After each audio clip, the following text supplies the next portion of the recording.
Olá, tudo bem? Como meu último vídeo foi sobre a visita ao Museu de Freud, eu vou continuar e falar um pouco sobre algumas bases da teoria de Freud. Sabemos que muitos conceitos da teoria vieram da filosofia e da mitologia de Grécia Antiga. Um dos conceitos é catarse.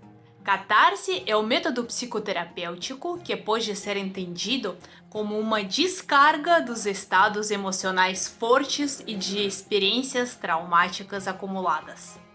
O sujeito precisa lembrar e até mesmo reviver os eventos que causaram o trauma. A palavra catarse significa purificação ou libertação. Esse conceito veio do ensinamento do filósofo grego Aristóteles. O que basicamente disse Aristóteles? Quando uma pessoa assiste uma obra de arte, essa obra estimula os estados emocionais, como medo, compaixão. Esses estados se intensificam e, em algum momento, descargam. Assim, a pessoa se sente aliviada. A pessoa pode vivenciar essas emoções de uma forma segura vendo uma obra de arte. Digo que a bailar. Se pusieron muy pesados por el vino. E se livrar de esses estados emocionais, pelo menos temporariamente. Imagino que se trate de uma obra boa, que realmente pode causar as emoções, não sobre uma obra qualquer. Por exemplo, os filmes de horror têm que ajudar a pessoa a vivenciar o medo. Assim que falam, né? Mas se eu assistir esses filmes, eu não durmo. Here's Johnny! Então, às vezes, a catarse não acontece. Então, essa ideia de Aristóteles foi aplicada com o intuito de tratamento. O método terapêutico se baseia em relembrar e reviver os eventos traumáticos. Isso deve causar o desaparecimento de sintomas. Mas qual foi o problema de aplicar esse conceito? Muitas vezes o paciente ou não conseguia lembrar o evento traumático ou recusava de falar sobre esse evento. Aí, para extrair essas memórias, no início, Freud usava a hipnose. Estuvieran posando. Mas não todos os pacientes foram suscetíveis à hipnose. Ou Freud não era um bom hipnotizador. Sobre tus pechos. De qualquer maneira, precisava encontrar uma técnica diferente.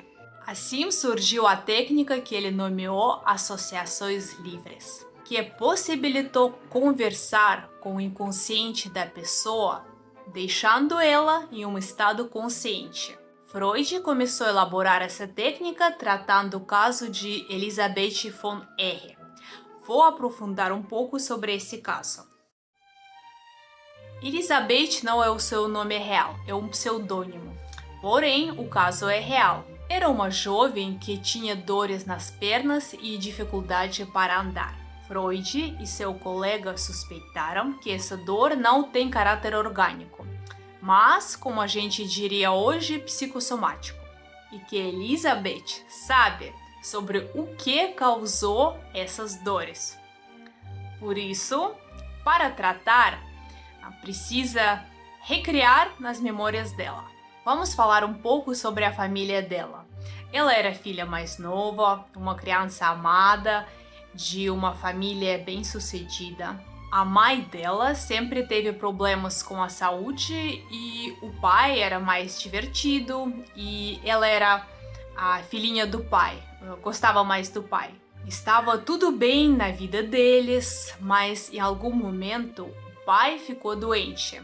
E ficou muito doente mesmo.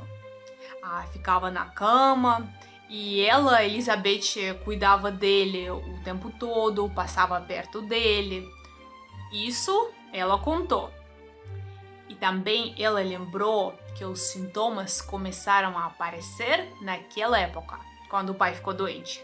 Mas Elizabeth falou que depois De um tempo, esses sintomas passaram e realmente ela ficou doente só depois de alguns anos da morte do pai.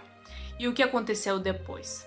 Passou o luto e a irmã mais velha se casou.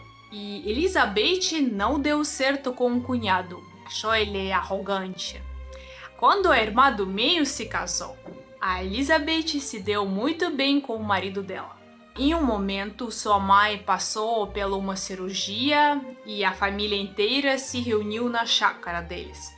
Foi naquele momento que Elizabeth começou a se sentir realmente ruim. Ela ficou doente, começou a fazer alguns tratamentos e, ao mesmo tempo, a irmã do meio morreu por conta de uma gravidez difícil. E esse evento deixou Elizabeth ainda mais abalada. Foi isso que ela contou sobre a sua vida. Essa história desapontou o analista. Foram eventos tristes, sim, mas comuns para a realidade daquela época. Não explicavam os sintomas dela. Freud pensou que tem que se aprofundar, que ela precisa lembrar mais. Primeiro, ela lembrou que tinha um rapaz com quem ela saiu durante a doença do pai e parece que ela tinha certas expectativas com esse rapaz, mas o relacionamento não avançou. E ela se culpava porque enquanto o pai estava se sentindo mal, ela estava se divertindo. Freud concluiu que ela reprimiu as expressões eróticas e isso causou dores. Aliás, ela lembrou que colocava a perna do pai na sua coxa para enfaixar. E a coxa foi o local de concentração da dor. Freud conta que a paciente se sentiu melhor depois de revelar essas lembranças. E ele não parou por aqui, continuou a cavar. Ele percebeu que as lembranças sobre a irmã falecida provocam as dores. Elizabeth lembrou que começou a sentir os dores fortes depois de um passeio com um grupo onde estava o marido da irmã e a irmã não estava porque ela já se sentia mal. Ela lembrou que durante esse passeio ela estava conversando muito com seu cunhado e achou ele muito interessante, que eles tinham valores parecidos. Freud chegou à conclusão que nesse momento Elizabeth se apaixonou pelo seu cunhado, mas resistiu a esse sentimento. E quando a irmã do meio faleceu, Elizabeth, além de luto, sentiu também certa alegria por seu cunhado ficar livre agora, mas ela não quis assumir esse sentimento nem para si mesma. E foi isso que causou dores e mal-estar. Quando Freud compartilhou seus achados com a paciente, ela não quis aceitar. Mas ele foi inteligente, ele tentou convencer ela que ela não deve se julgar. O fato de ela ter adoecido prova que ela é uma pessoa boa. Então, afinal, a paciente conscientizou seus sentimentos e, recriando memórias, se sentiu melhor. Freud concluiu que ela deslocava da consciência a sua representação erótica, o que resultou em dor somática. Ela se sentiu melhor e eles acabaram o tratamento. Mas a história ainda não acabou. Freud encontrou com a mãe da paciente e compartilhou seus achados com ela. A mãe, inclusive, falou que tinha percebido que Elizabeth estava apaixonada pelo cunhado. Quando Elizabeth voltou para casa, sua mãe tentou conversar com ela. E Elizabeth ficou com raiva depois de descobrir que Freud falou para a mãe sobre os sentimentos dela e ela não quis mais ouvir sobre Freud. Hoje em dia, isso seria uma quebra da ética. Se o terapeuta compartilha o conteúdo da sua conversa com o paciente com os terceiros, mesmo sendo parentes, mas na época isso foi possível. Então, eles não se comunicavam diretamente, mas Freud monitorava como Elizabeth está. Depois de alguns anos, Elizabeth se casou com outro homem, não como cunhado. Se casou por amor e parecia estar feliz. Espero que vocês tenham gostado desse vídeo, porque eu pretendo fazer mais. Curtam esse vídeo, deixem comentários e se inscrevam no canal. Tchau, tchau!